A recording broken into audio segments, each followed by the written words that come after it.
Bonjour à tous, je suis très content de vous retrouver aujourd'hui pour une nouvelle vidéo. On approche de la fin de l'année, que dis-je, on est à la fin de l'année, et en général, depuis maintenant près de un an, donc c'est très récent, on fait les tops et les flops de l'année 2024. Ok?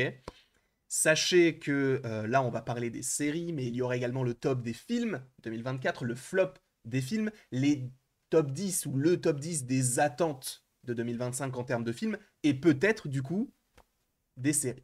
En tout cas, on va prendre le temps aujourd'hui de parler du top 10 des séries. Évidemment, cela n'engage que moi. Peut-être que vous ne serez pas du tout d'accord avec mon top, et auquel cas je vous inviterai à mettre le vôtre du côté de l'espace commentaire.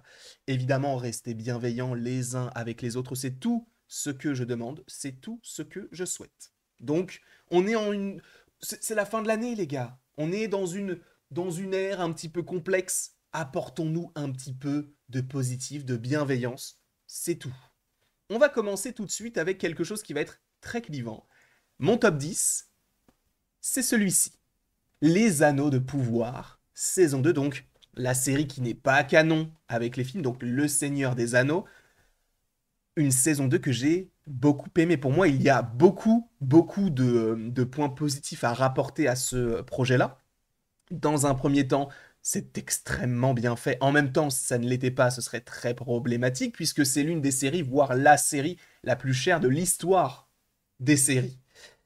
Visuellement, c'est exceptionnel, Numénor, etc., un lore génialissime.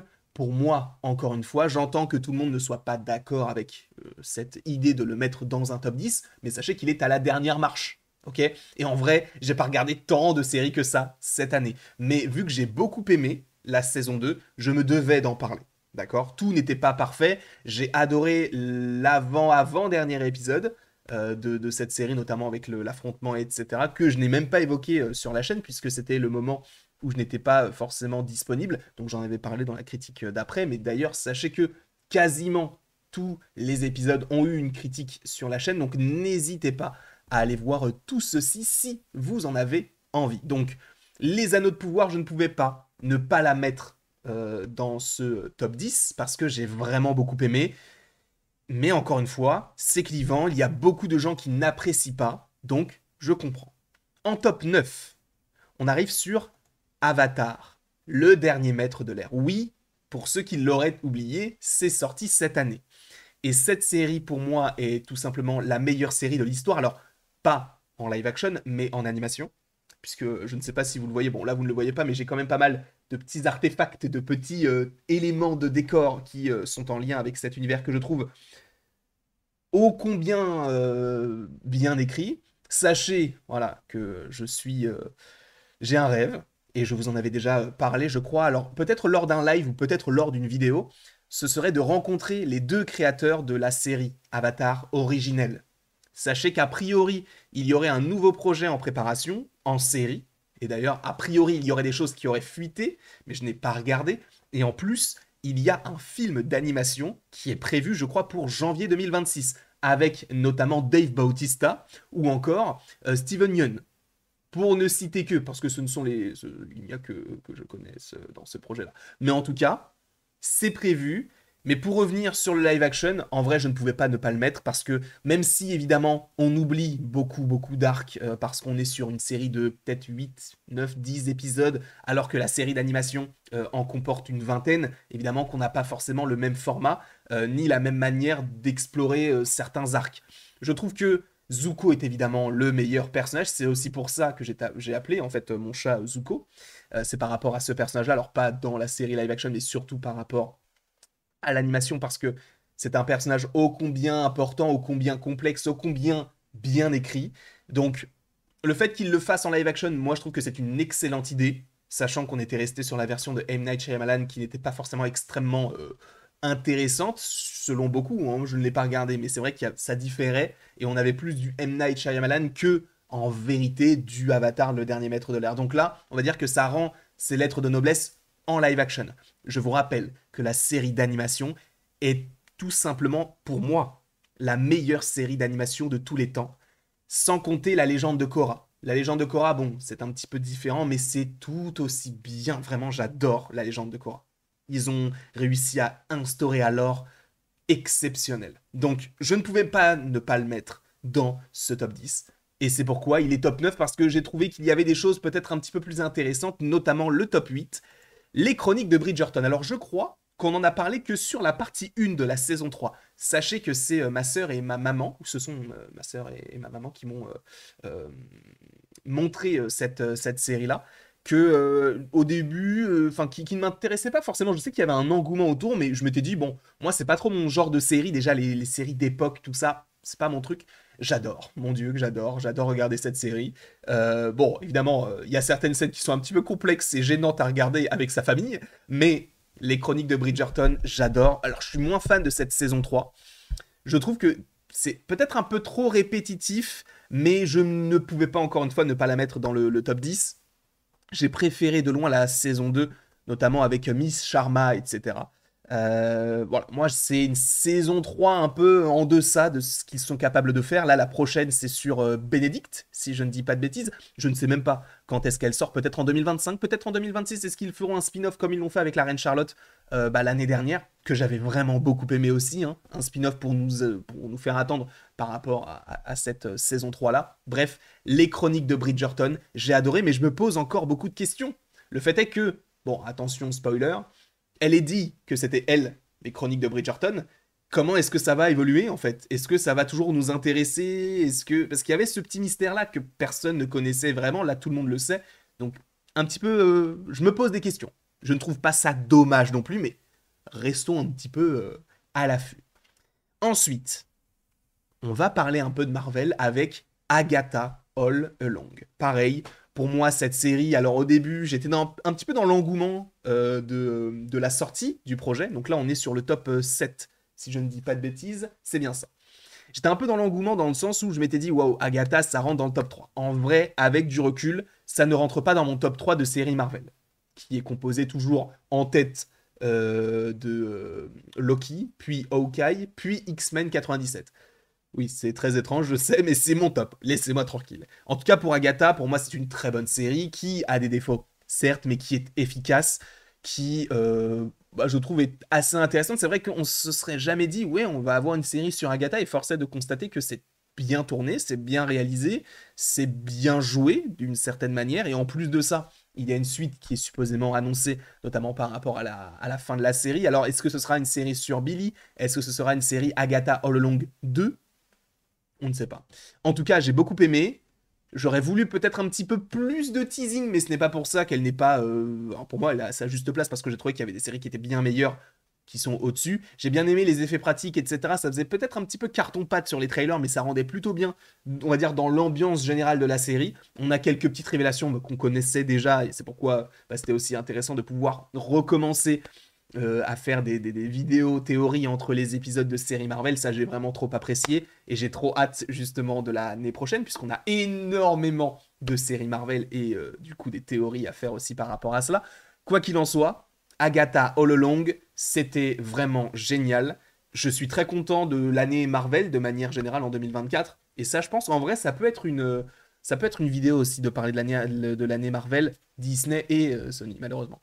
Mais en tout cas, voilà, le top 7, c'est Agatha. On arrive tout de suite à la 6e place. Et c'est Fallout. Oui, cette série est sortie cette année. J'ai un gros bémol, un gros défaut à donner à ce projet-là. Pourquoi l'avoir sorti en un jour? En fait, on a l'impression que Prime Video s'était dit, vous savez quoi, on va sortir ce projet-là. C'est un projet qui est extrêmement attendu, mais les réactions face au trailer sont pas forcément incroyables. Donc vous savez quoi, dans le doute, on va tout sortir d'un coup. De grossière idée. Non, ça se dit grossière idée? Très mauvaise idée, en gros, c'est une très mauvaise idée. Parce que j'aurais préféré découvrir ça semaine après semaine. Parce que je trouve que le casting est très bon, rien que pour Ella Purnell. Voilà, c'est tout. Ella Purnell me suffit pour apprécier ce projet-là. De toute manière, quelle actrice. Ella Purnell qu'on va retrouver par ailleurs un petit peu plus tard dans ce top 10. Cette série, elle est géniale. Ça m'a donné envie de continuer un peu le jeu. C'est vrai que je l'avais un petit peu débuté sur Twitch en 2023, si je ne dis pas de bêtises. C'était vraiment, vraiment, vraiment trop bien. L'univers est très particulier, mais tellement bien décrit. Alors, peut-être que les gens qui ont joué au jeu n'ont pas forcément trouvé chaussures à leurs pieds par rapport à cette série. Je ne sais pas. Quoi qu'il en soit, moi, en étant très très très lointain de cet univers-là. J'ai adoré, je ne sais pas pour vous, n'hésitez pas à me le dire dans les commentaires. En top 5, si je ne dis pas de bêtises, on retrouve du Marvel avec X-Men 97. Non, ne vous inquiétez pas, Echo n'est pas dans ce top 10. Bien qu'en vrai, j'aurais pu la mettre puisque je n'ai pas vu énormément de séries non plus. Et en vrai, bon, quand même, elle doit être 12, 13 ou 14e, 15e peut-être. En tout cas, X-Men 97 est exceptionnel. Je n'avais aucune attente. Et force est de constater que je n'ai absolument pas été déçu. Ça rend hommage au lore en fait des X-Men. C'est politique, c'est vraiment bien tourné, c'est beau visuellement, alors que j'avais un peu peur de ce côté un peu rétro et force est de constater que c'est génial. X-Men 97 est l'une de mes grosses surprises de l'année 2024 en termes de série. Pour moi, quasiment tout est parfait. Alors, chaque épisode n'est pas forcément à son apogée, on va dire. Mais l'épisode 4 ou 5, vous savez, avec Gambit, mon nom est Gambit, et les 3 derniers épisodes qui ne forment qu'un gros épisode, ça, mon Dieu, mais c'est pépite. Et ce qui est fou, c'est de se dire que Marvel est capable de faire ça aujourd'hui. Donc, à voir ce qu'il pourrait continuer de faire par la suite. Sachez qu'il y a une saison 2 à X-Men 97 qui est prévue, notamment pour l'année 2026, pas 25 mais 26. Donc, j'ai hâte aussi de savoir ce que cela va donner parce qu'il y a beaucoup, beaucoup de choses qui auraient pu être en lien aussi avec Kang à l'époque. Parce que oui, on parlait notamment de l'Égypte antique, etc. Mais ça n'a pas été continué dans ce sens-là.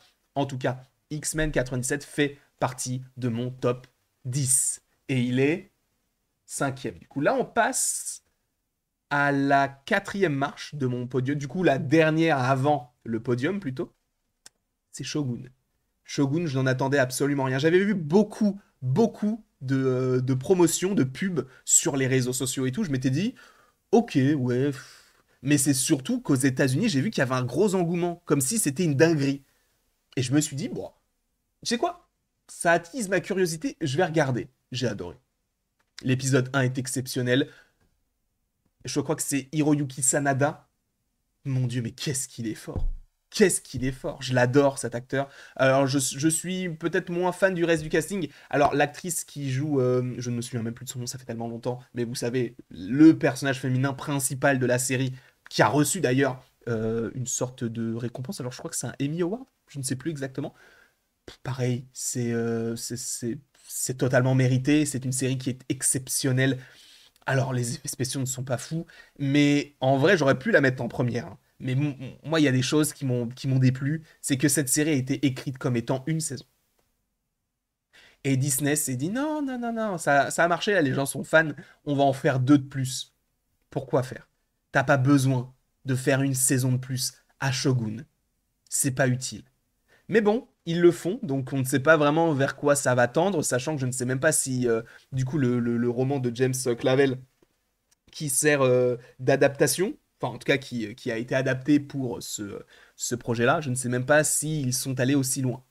En tout cas, on verra, hein, évidemment, tout cela en temps voulu. Donc ça, Shogun, c'était la 4e place. On arrive tout de suite à la 3e place, donc la première marche du podium, avec House of the Dragon, qui a été une saison. Et là, j'aimerais vraiment axer mon propos là-dessus.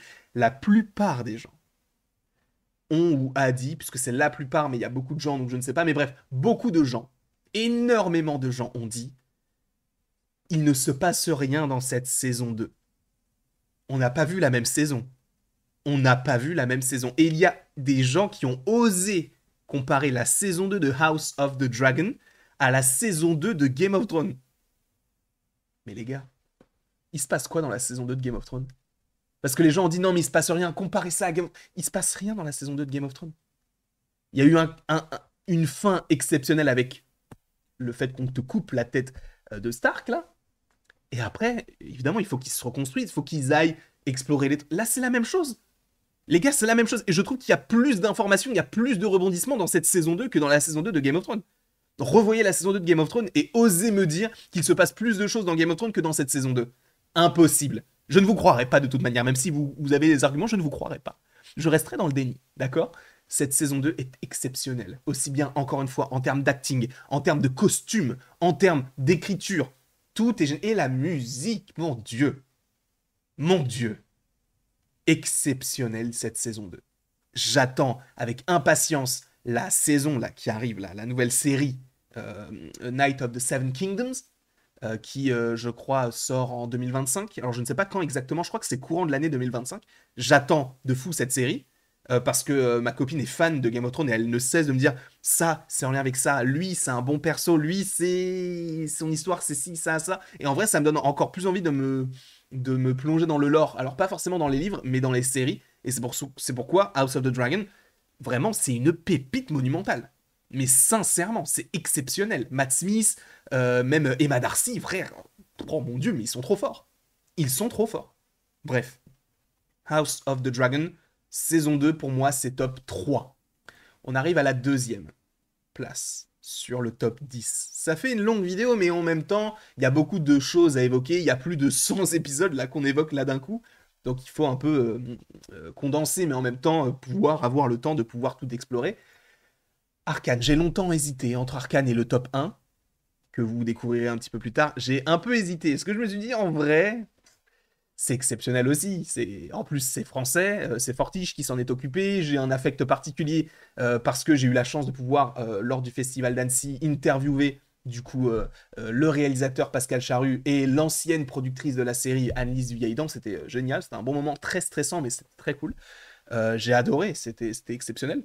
Et du coup, la relation entre les deux personnages est géniale. Visuellement, tu comprends que Fortiche, ils sont très très forts sur les clips vidéo, et ils ont commencé avec ça, on le rappelle, hein. Je vous inviterai à aller voir l'interview, hein, parce que du coup, on nous dévoile quand même pas mal de choses autour de ça. Exceptionnel. La musique de Stromae avec Pomme. Mais ma meilleure ennemie, c'est toi.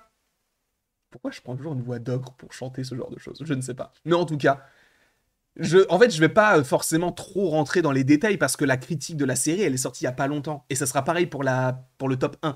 Mais du coup, en vrai, Arcane, pour moi, c'est limite 1,5.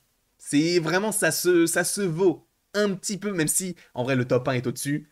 C'est léger. La différence est légère par rapport à mes goûts personnels. Voilà. Arcane, exceptionnel. Mais le premier, c'est le pingouin. Colin Farrell, exceptionnel. Exceptionnel. Cette fin de saison, oh là là, Dieu. En plus, Matt Reeves a confirmé à demi-mot qu'a priori, il y aurait la possibilité qu'il y ait une saison 2. Je trouve ça un peu dommage, mais pourquoi pas, en vrai. Quel plaisir. Cette série, chaque épisode est un banger.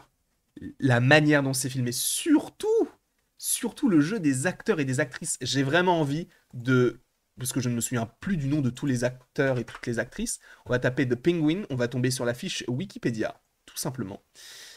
Un gros shout-out, quel ringard, à Colin Farrell, à Christine Milioti, à Renzi Feliz, à... bon, lui, je le connais pas. Bon, au moins les trois. Au moins les trois, qui sont vraiment exceptionnels.